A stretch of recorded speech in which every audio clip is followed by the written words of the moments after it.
Penyanyi Raisa tak kuasa menyembunyikan duka mendalam yang masih terasa di hatinya. Belum genap 1 bulan ditinggal sang ibu untuk selamanya, Raisa kembali ke atas panggung dengan hati yang rapuh.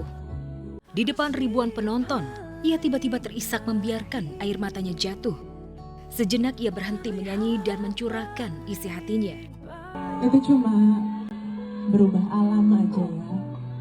Tapi cintanya pasti terus ada dan pasti terus akan mengalir. Dan aku berdoa banget semoga suatu saat aku bisa berjumpa lagi dan berkumpul lagi. Ya, tahun ini memang tahun terberat bagi Raisa. Ujian maha dahsyat menerpa hidupnya. Ia kehilangan 2 cinta sekaligus. Cinta sejati dari seorang ibu dan cinta dari sang suami Hamis Daud yang telah berpaling hatinya pada wanita lain. Dan di penghujung tahun ini pula, Raisa resmi menyandang status janda. Setelah Senin kemarin Pengadilan Agama Jakarta Selatan resmi memutus cerai secara first take melalui e-court. Kami diberikan kesempatan untuk bukti tambahan, terus tadi sudah kami sampaikan bukti tambahannya, ada juga kesimpulan. Nanti kalau soal putusannya rencananya diupload. Putusannya itu diupload karena kan kita ajukannya melalui e-court, jadi nanti akan diupload. Pokoknya intinya akibat perceraian itu memang tidak menjadi isu, jadi itu semuanya fokusnya di sini adalah satu saja. Soal anak itu memang dari awal kita para pihak itu co-parenting, jadi sampai hari ini juga kan nanti ganti-gantian gitu. Yaya tuh best friend saya. Kita pisah baik-baik dan kita lagi berusaha sebaik mungkin untuk co-parenting. Saya berkomunikasi sama dia tuh setiap hari, setiap malam, setiap pagi, setiap malam. Jadi kita tanggung jawab kita emang untuk urusan anak kita. Kita kompak banget. Jadi mungkin saya mohon jangan dibuat-buat hal-hal yang enggak, karena kita benar-benar baik banget hubungan kita saat ini. Saat Raisa terluka dan menangisi ujian yang menerpa, Hamis Daud justru sudah terlihat aktif melakukan aksi kemanusiaan dengan terjun langsung ke lokasi bencana banjir bandang Sumatera, tepatnya di Kabupaten Biren, Aceh Utara. Bapak 1 anak itu begitu tercengang melihat betapa hancurnya kota Aceh akibat banjir bandang. Jadi sebenarnya pas waktu banjir itu permukaannya itu penuh dengan kayu-kayu yang kayak uruk semua tembok dan kafe, restoran, pemukiman semua itu dihancurin gara-gara kayu-kayu itu ya. Kemarin dia emang mintanya pasti rendang.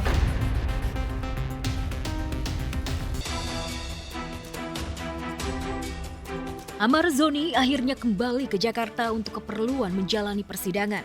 Meski sudah 2 hari menempati ruang tahanan Lapas Cipinang, Jakarta, Amar belum bisa ditemui keluarga dan kekasihnya.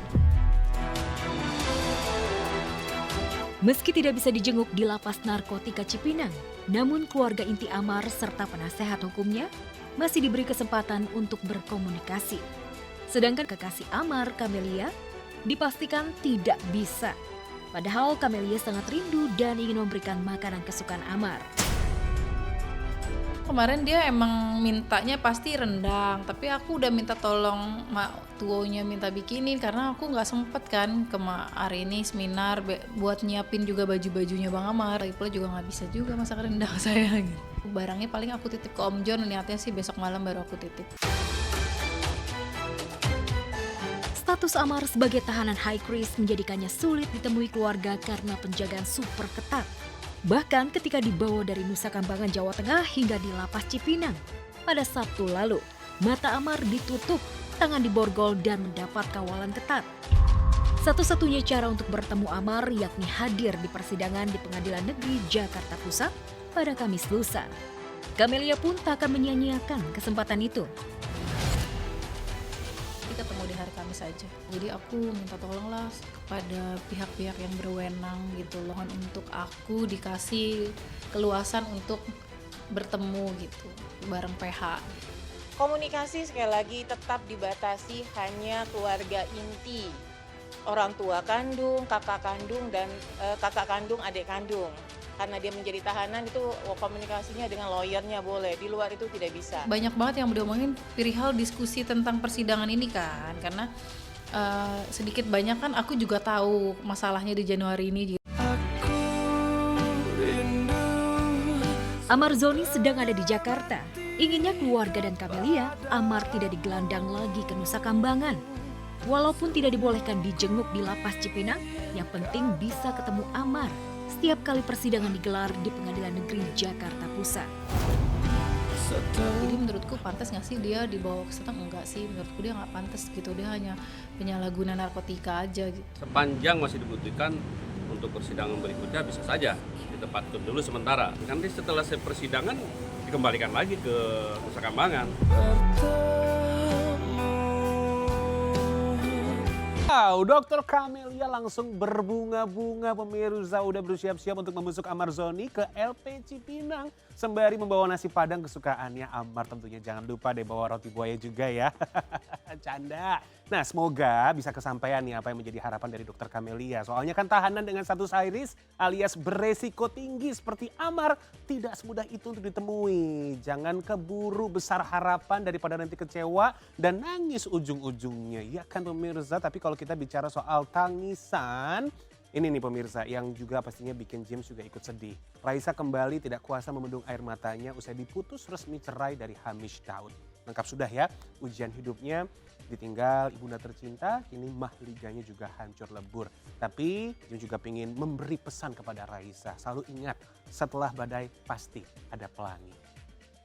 Wah pemirsa Seleb News, selamat pagi, apa kabar? Senang sekali tentunya saya James Purba kembali hadir untuk menyapa Anda dan juga pastinya James sudah menyediakan kabar-kabar terpanas dan terupdate seputar selebriti yang terangkum di Seleb News yang hanya ada di MSTV, rumahnya Seleb. Nah pemirsa, kabar panas selanjutnya nih James yakin banget sudah banyak yang menunggu-nunggu. Hadirnya dari Inara Rusli yang kabarnya pemirsa kepergok gandengan lagi dengan Insanul Fahmi. Aduh kok aku pusing ya taunya pemirsa. Terus gak jadi minta cerai, gak jadi menyudahi nikah sirinya. Mau lanjut gitu aja. Wow aku sih speechless ya. Nah pemirsa yang ingin tahu kabar selengkapnya jangan kemana-mana. Tetap di Seleb. Cap perebut suami orang alias pelakor dan terlapor perzinahan membuat posisi Inara Rusli benar-benar terpojok. Kabarnya Inara terguncang secara psikis, terlebih melihat sikap Insanul Fahmi yang ternyata selain memohon tidak dicerai dirinya, publik kembali dibuat heboh dengan foto mesra Insanul dan Inara Rusli tampak bertemu sembari Inara menggandeng tangan Insan. Qadarullah lah semuanya, udah kehendak Allah juga.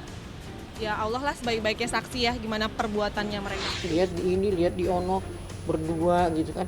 Kayak nantangin bini tuanya gitu loh. Beredarnya foto mesra itu memicu spekulasi dari sejumlah netizen yang menilai Inara dan Insanul sebenarnya tidak benar-benar ingin berpisah. Sebagian warganet menduga sikap keduanya hanya untuk mendorong Mawa mencabut laporannya di Polda Metro Jaya. Aku lagi bikin lagu sekarang ini, judulnya Pelakor. Kok kamu gak tahu malu? Nah, di belakangku kamu selingkuh. Nanya inspirasi lagi, udah jelas-jelas lagi terjadi begini. Inara justru mendapat serangan dari Virgon, sang mantan suami. Virgon membongkar sikap minus Inara yang diam-diam mau menjual rumah dan sudah menggadaikan BPKB mobil. Hal itu membuat mantan mertuanya Eva Manurung meradang. Saya tahu itu beli mobil dengan harga berapa, enak aja lu main tek-tekin. Terus karena atas nama lu anak lu mau singkirin. Selain itu, Virgon dipastikan akan menggugat hak asuh anak-anak. Oh itu udah pasti, karena sudah memberi contoh yang gak baik. Pastinya tertekan pemirsa, butuh penanganan dari psikiater. Tapi kabar terbarunya malah ketahuan gandengan lagi dengan Insanul Fahmi. Mendingan Mbak Inara Rusli menekuni bidang baru deh. Aku juga setelah berpikir-pikir layak juga kalau Virgon ini marah besar pemirsa. Sampai bongkar perilaku minus Inara Rusli. Serta akan mengancam gugat hak asuh anak. Sepertinya memang ini dramanya makin runyam gak sih pemirsa? Oke pemirsa, tuntas sudah ya. James menemani Anda di hari ini. Dan sekarang waktunya untuk saya James Purba pamit. Tapi jangan lupa untuk saksikan Seleb News hari Senin sampai Jumat jam 9.30 waktu Indonesia Barat. Hanya di MSTV, rumahnya Seleb. Have a nice day pemirsa. Bye-bye.